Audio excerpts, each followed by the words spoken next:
علامہ صاحب نے بار بار اس کو عید غدیر کہا، عید غدیر کہا.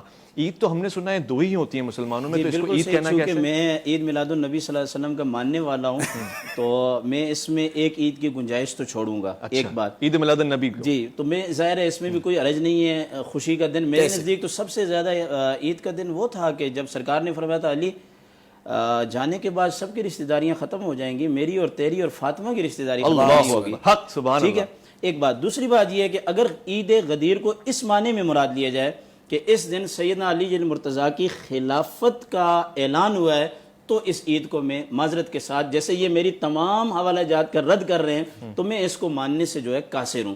اور اس دن سیدنا عثمان ابن عفان کی شہادت ہے. ویسے ہمارے لیے ایک عید کا لفظ کہنا میرے لیے تھوڑا سا مشکل ہو جائے گا، بعد کا واقعہ ہے، بعد کا واقعہ، لیکن مشکل ہو جائے گا. ایک بات. دوسری بات یہ ہے کہ مجھے یہ بتائیں، آخری بات یہ ہے کہ عید غدیر کے موقع پر کہہ لیتے ہیں ہم ان کو ماننے کے لیے، چلو ہماری عید میلاد النبی کا بھی ہو جائے گا، کہ سرکار نے اعلان خلافت فرمایا. کیا عقل اس بات کو تسلیم کرتی ہے کہ 1 لاکھ کے لگ بھگ ایک بندہ بھی علی کے ساتھ کھڑا نہ ہو؟ ایک بندہ بھی؟ ایک بندہ بھی. علامہ صاحب یہ سوال آپ کو بالکل جواب دے رہے ہیں. ایک بندہ بھی نہیں.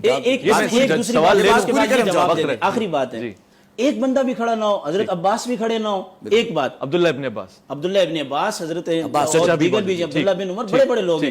ایک بات. دوسری بات یہ ہے کہ مجھے یہ بتائیں کہ جو قرآن کریم جمع کیا گیا، یہ ابو بکر صدیق کے زمانے میں جمع کیا گیا، اور پھر اس کے بعد جناب فاروق اعظم، عثمان ابن عفان، ان لوگوں کی جمع کیا گیا. اگر ہم یہ کہتے ہیں کہ غدیر خم کے مقام پر مولا کائنات کی خلافت کا اعلان ہوا اور صحابہ کرام نے تسلیم نہیں کیا، تو اس کا مقصد یہ ہے کہ رسول کے حکم کی عدولی کی. میں یہ سوال بنا رہا ہوں، ایک منٹ بات سمجھنے کی کوشش کریں. بات آپ کو سمجھ میں آ گئی؟ جب ہم یہ بات مان لیتے ہیں قضیہ کلیہ کہ صحابہ کرام نے مولا کائنات کی خلافت کا انکار کر دیا، پھر ان صحابہ کا جمع کیا ہوا قرآن ہم کیسے نماز میں پڑھ سکتے ہیں؟ ٹھیک، سوال میں پوچھ لیتا ہوں. سوال وہ یہ کہ ایک بندہ بھی نہیں تھا. میں آپ کو یہ ان کا عقیدہ ایک بندہ نہیں تھا. ہمارا عقیدہ ہے کہ جناب ابو ذر تھے. تبھی تو جناب ابو ذر کو یہ بتائیں کہ جناب ابو ذر کو مدینے سے بدر کیوں کیا گیا. نہیں دیکھیں، وہ ایک پورا مسئلہ ٹھیک. دیکھیں ہمارا یہ ماننا ہے کہ جناب ابو ذر جو تھے جناب امیر المومنین کے ساتھ تھے. جناب ابو ذر کے لیے رسول خدا نے فرمایا کہ زمین اور آسمان کے درمیان ابو ذر سے بڑھ کر کوئی سچا نہیں. ان کو مدینے سے بدر کیوں کیا گیا؟ وہ تو بعد میں کیا گیا، تیسرا دور خلافت. پہلے دور سے مشکلات کا شکار تھے. مالک ابن نویرہ کو کیوں قتل کیا گیا یہ بتائیں. اچھا، مالک ابن نویرہ کو کیوں قتل کیا گیا؟ ٹھیک ہے. اس کے علاوہ جناب ثقیفہ میں جناب سلمان کیوں نہیں تھے؟ ثقیفہ میں جناب مقداد کیوں نہیں تھے؟ ثقیفہ میں جناب عمار کیوں نہیں تھے؟ ان لوگوں کی بیعت ثابت کر دیں. ہاں، زبردستی بیعت ثابت ہے کہ جناب عمار کو گھسیٹ کے لایا گیا ہو، ان سے بیعت کروائی گئی، وہ ایک الگ مسئلہ ہے. جس طریقے سے میں آپ قرض کر رہا ہوں، میں آپ کو محبت کے جملے لینا چاہتا ہوں، محبت کی بات کروں. جس طریقے سے محبت کے جملے، بس آخری پیغام کیا ہم کیسے عمل کریں کہ اگر امت، جیسے انہوں نے قرآن والی بات کی، میں اس بات کا جواب دوں. قرآن والی بات اس لیے ہم تسلیم کرتے ہیں کہ جب کبھی بھی، چاہے پہلی خلافت ہو، چاہے دوسری خلافت ہو، چاہے تیسری خلافت ہو، جب کبھی بھی ان پر دینی اور علمی لحاظ سے مشکل وقت آتا تھا، یہ امیر المومنین کے دروازے پر آتے تھے.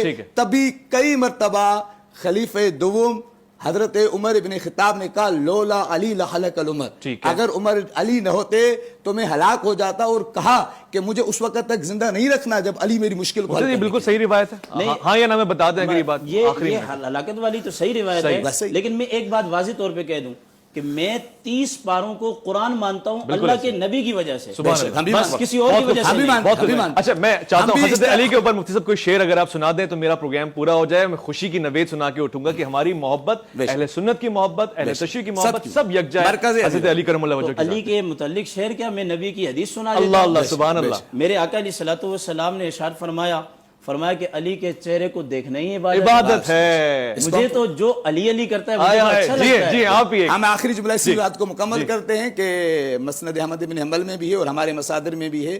علامہ مجلسی میں لکھا، وقت نہیں میں نے اور ریفرنس میں ذکر کر دیتا کہ حضرت ابوبکر ایک دن جو ہے وہ رسول خدا صلی اللہ علیہ وسلم گھر تشریف لے گئے. حضرت عائشہ بھی موجود تھی، امیر المومنین موجود تھے کہ وہ جناب امیر المومنین کو بار بار دیکھے جا رہے تھے. تو حضرت عائشہ نے کہا کہ آپ بار بار انہیں دیکھے جا رہے ہیں تاکہ میں رسول خدا صلی اللہ علیہ وسلم کے مطابق عبادت کر رہا ہوں کہ انہوں نے فرمایا ہے علی کے چہرے کو دیکھنا بھی بات ہے، آپ کا ذکر بھی بات ہے۔ ایک بچے کا نام محمد علی، دوسرے کا محمد عمر اور تیسرے کا محمد عثمان، سلامت رہیں۔ یہ پاکستان ہے، یہی محبت ہے، اور ہم سب اجماع رکھتے ہیں، ہم صحابہ کرام کی عزت کرنا جانتے ہیں، اہل بیت کے لیے جان لٹانا جانتے ہیں، اور ان کی اس عقیدت کو کبھی قربان نہیں کر سکتے، خاص طور سے فرقوں میں بٹ کے نہیں کر سکتے، یہ فرقوں سے بالاتر چیزیں